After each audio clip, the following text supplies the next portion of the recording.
Ano pa? Ano Okay. pa nga ba? Meron pa. Pension ka na, di ba? Wala, disability pa lang ako. Ganun ba? I'm already 64 years old, but I did not file for my pension. Because? Instead, I have filed my disability. Ano gagamit mo yan nung nag-edad ka ng 16 noon pa? Opo. Kaya pala. Kasi hindi pa ako nag-file eh. Magkano naman nakuha? 4,000. Pwede bang malaman? 4,000. 4,000? Okay. Sa Ngayon, disability? meron pa tayong, yung tapos na sa'yo. Oo. Pupunta tayo sa person who live in US. Person who live in US. Oo. About A pension pa rin. person who live from USA. Ang taong nakatira sa United States of America. No, now she don't have yet received any pension here in the Philippines. Hindi pa siya nakatanggap ng pensyon kahit kailanman dito sa Pilipinas. Opo. Ano Ayan ba po. yan? Bakit? Anong problema? Mayaman na siya eh. Mayaman na. Kasi nasa USA na, di ba? Oo nga, pero anong klaseng May pensyon tatawagan ba? ako ha. Sige. May tatawagan ako. Sandali lang. Tatawagan natin, tatanungin natin. Sige. Bago tayo mag-ano. Para may paliwanag. Sige, pakinggan natin ha, mga kaibigan.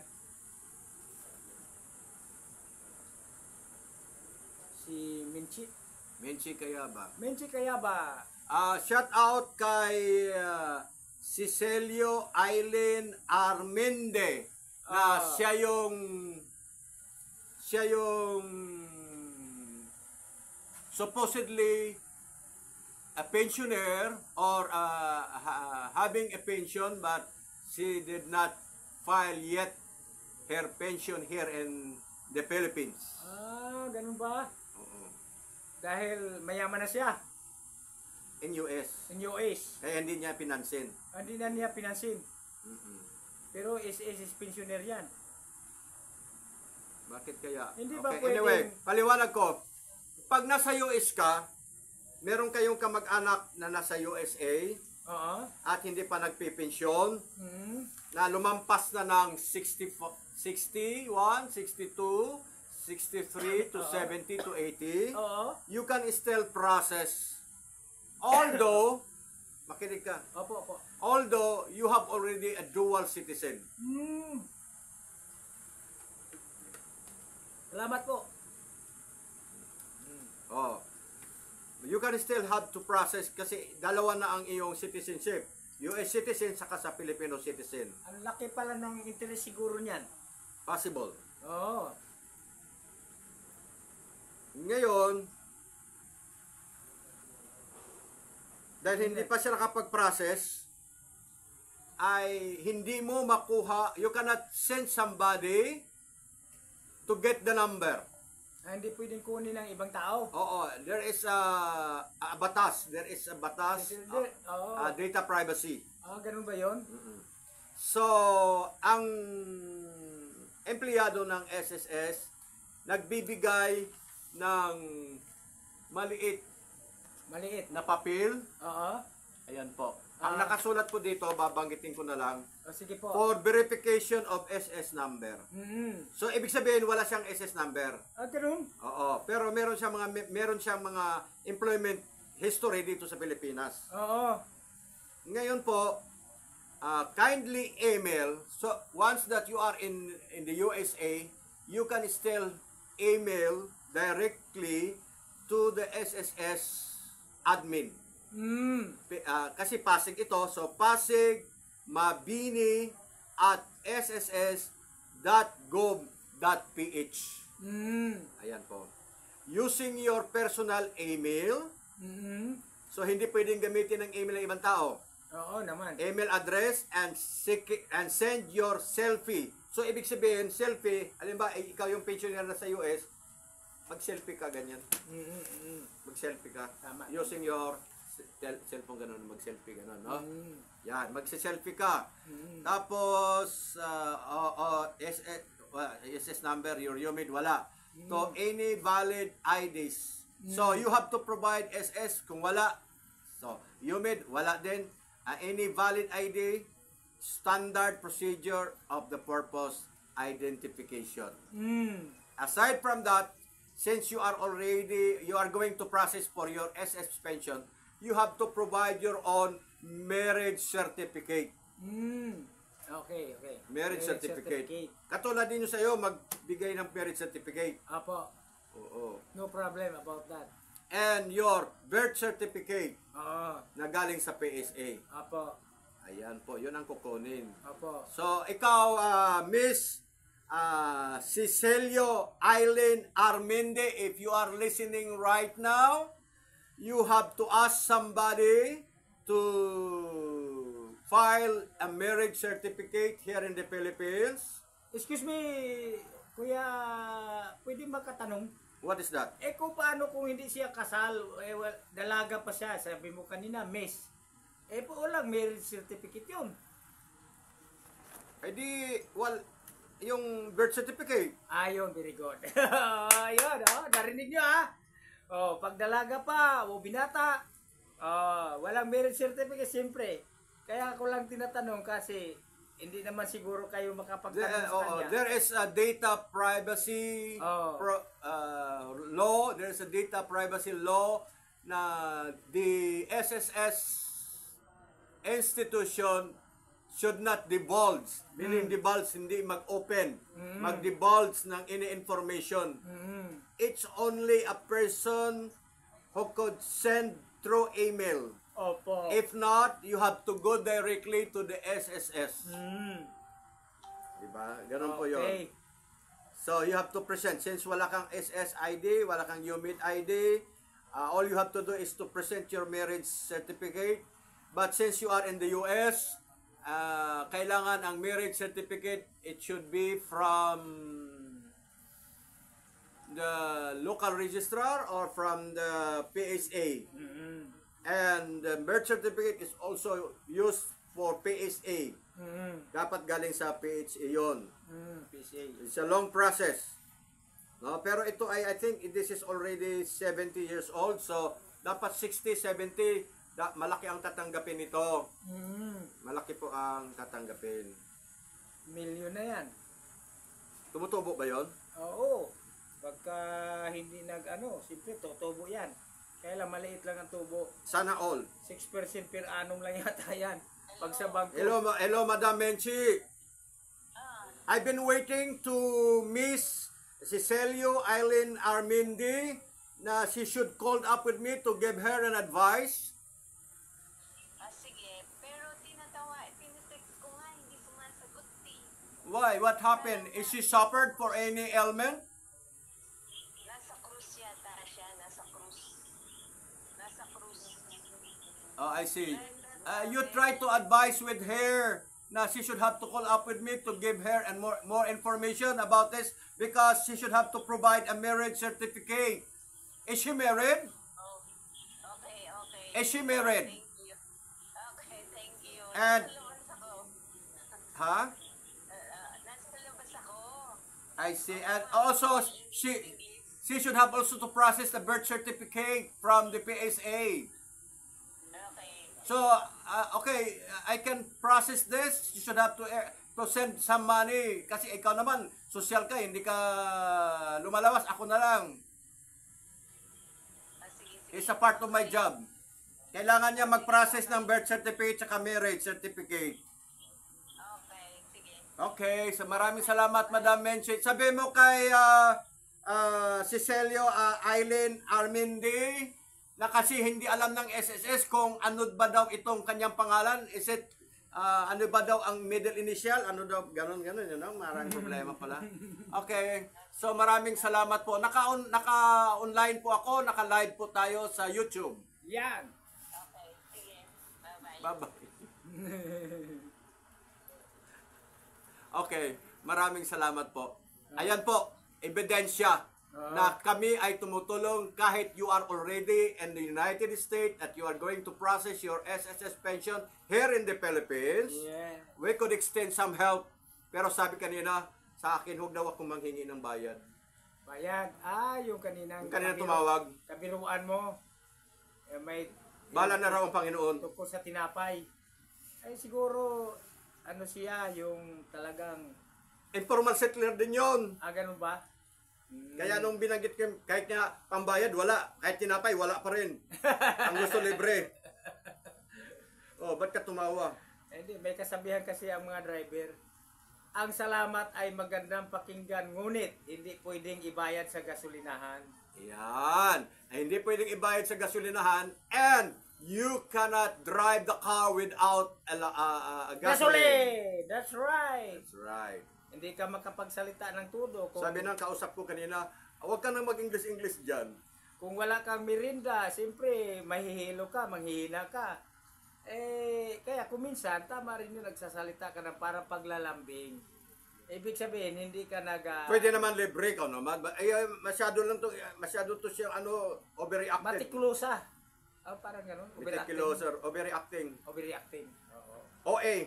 OA. Overactive. Overacting. Overacting. Ganun ba yun? Pero hindi talaga pwedeng tumakbo ang sasakyan na walang gasolina. Oo. Yan ang tinatawag na sentimental value. And this is a part of my job na ang being a researcher. That's right. Researcher ng lupa, researcher ng yung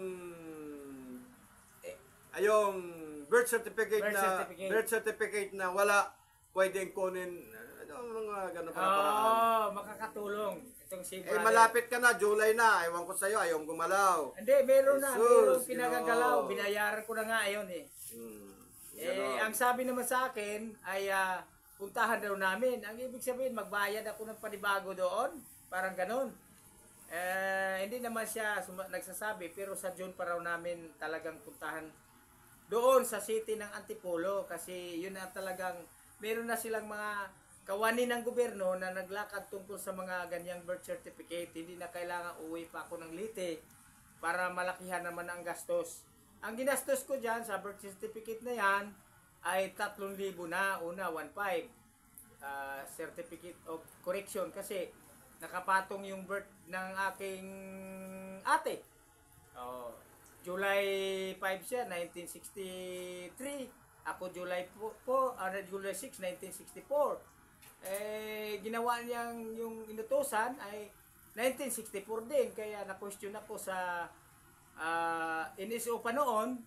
Galing ako ng LRC sa amin sa Leyte para nag-file ako noong 2013. Anong sabi, after 4 months daw, makukuha ko na. Ang sabi naman sa akin ng NSO sa Quezon City at saka sa dati sa Sampaloc, sa Santa Mesa, kailangan i-petition daw yung birth certificate ng ate ko. Okay. Mamaya may pag-uusapan pa tayo, another segment. Opo. Ano naman? Processing of a woman who is married, not married, live-in lang pala. But she's using the family name of the husband. Illegal yung paggamit. Nakuha mo ba? Opo. Now, ang kanyang social pension, Mm-mm. iba ang social, iba yung universal, iba naman yung Tama. ang social pension yun sa barangay-barangay. Opo. Ang ginamit niya, apelyido ng kanyang husband. Pero hindi sila kasal. Ganun ba yun? Ngayon, magpa-process siya ng centennial Centennial. benefits. Alam mo ba ibig sabihin ng centennial? Hindi pa. Yung edad na ng 80, 90, 100. Centennial. Pang 100 na. Opo. Tama. Pang 100 na years old kasi centennial, 100 years. Opo. Ayun po, centennial nga yun. Centennial nga. So ngayon, ang problema niya sa akin, sa amin pala, lumapit sa akin na dala-dala yung dokumento. Sabi ko, nanay, I cannot make your affidavit because you don't have valid ID from the barangay that your family name has been changed. Kasi dati niyang ginamit yung husband family name, surname. Ngayon, hindi siya makakuha ng centennial dahil ang kanyang apelyido yung sa husband. Hindi pa sila kasal. Ginamit niya yung apelyido ng husband, hindi sila kasal. That should not be. Hindi dapat yun. Nakuha mo ba? Nakuha ko rin. Hindi sila kasal, wala siyang karapatan gumamit ng apelyido ng husband. Kasi nagkakaroon ng conflict. Nakuha mo? Kaya pumunta siya sa akin, ipapagawa sa akin ng affidavit. Sabi ko, hindi kita pwedeng gawan kasi wala ka pang ID from the barangay na ang apelyido mo pinalitan na. Doon na sa Imperno. Imperno, imperyo. Imperno ba yon? Imperno, sa Roma. Bumalik ka na lang sa akin. Akala Bumalik ka na lang sa akin kapag ang social pension mo ay napalitan na. Kasi yun ang ilalagay kong family name mo at ID number mo. Nakuha mo ba? Opo. Hindi pwedeng basta gawa ng gawa na wala pa yung valid ID. Tama, Oo, kasi kala anong ko. sundan mo? Anong sundan mo? Doon ka magbabatay, di ba? Wala kang babatayan kung walang valid ID. Okay. Oh. So, Gagawa ka ng affidavit. so ang ating ayun po. So yun po ay lumapit sa akin, pumunta dito nung isang araw na ang kanya daw social pension ang apelyido ng husband. Samantalang hindi sila kasal. Kaya papalitan. Oh. Kaya ikaw na nanonood at ang apelyido mo ay gamit mo yung apelyido ng husband, hindi ka makakuha ng centennial. Kung hindi kasal. Kasi hahanapan ka ng marriage. License. Marriage contract. Marriage certificate. Ayan. Yan. Galing! Ang galing. Palakpakan naman natin si Kuya Edgar eh. Marami tayong natutunan sa kanya eh. Sigurado ka lang ha? Oo naman. Sigurado ka lang. Sigurado talaga. Did God call me that I am perfect because He also called me as a perfect person? That's right. Siyempre sinisikap mo rin.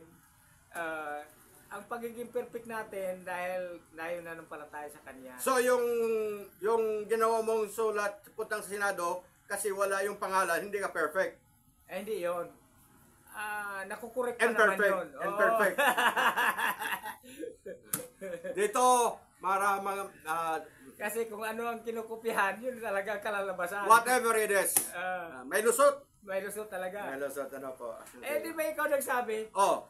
22 lang yung katao, tapos 36 yung sinulat ko. Oh, bakit? Paano Bakit naging wala? binigay ko sa iyo 22, pastor, yung perang binigay sa iyo ay para sa 22.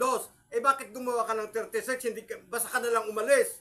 Tapos- Noong natanggap mo na yung pera. Tapos nawala pa. May nakulangan pa na 36 na nga yung naisulat.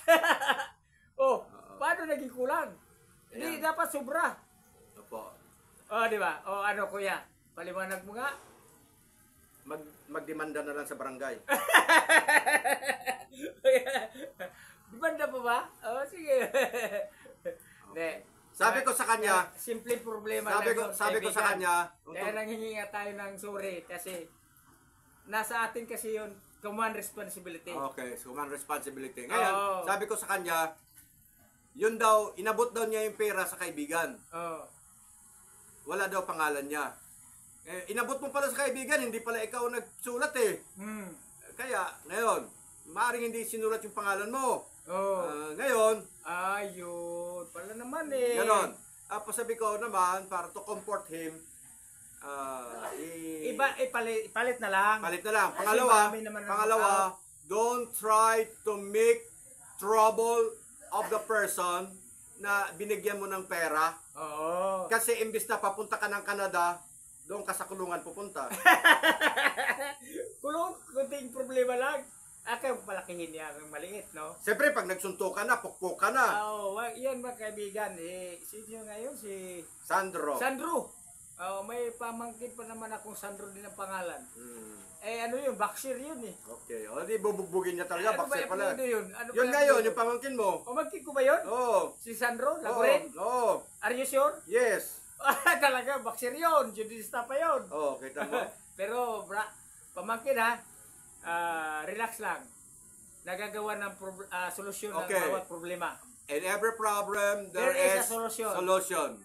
All things work Together together for good, for to good. them who love God. To them who love God. Yan. Maraming salamat sa inyong panonood, Opo. sa aming mga informasyon na binibigay sa inyo Mm.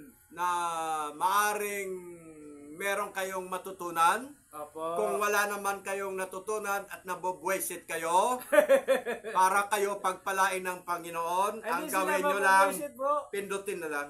Oh, magpipindot kay God yan, imbis na hindi mabubuisit yun kasi lagi natin silang kinukumpleto natin yung ating pagbabahagi sa kanila. Isipin mo, saan ka ba makahanap ng binabati pa kayo, tinuturuan na kayo ng shalom?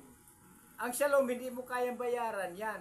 Kapayapaan, kayusan, kalusugan, kasaganaan, at katagumpayan. Yan. sa Maraming Biblik salamat. salita, Shalom. Ayan, maraming salamat sa iyo, Brother Tony Lagorin, sa iyong litanya. Latinya. O, Tagalite po ako. Hindi. Pero, ano ba yun? Latinya, Latin. Hindi yun Latin, ha? Hebreo. Litanya yung Hebreo. salita. Hebreo language yun. Hindi Latin. Hindi ka taga-Leyte, ano ka ba? Akala ko, Latinya, Tagalite. Hindi. Ibig sabihin, testimony. Testimony. Affirmative testimony. Affirmative pala. Ayun. Affirmative testimony Oo, po. tingnan mo, nadagdagan na naman yung kaalaman natin, ha? But litanya yun hindi mo pwedeng gamitin, hindi naman yung salitang Tagalog, salita man yun ng Hebreo nga. Latin. Hindi rin Latin, Hebreo lang.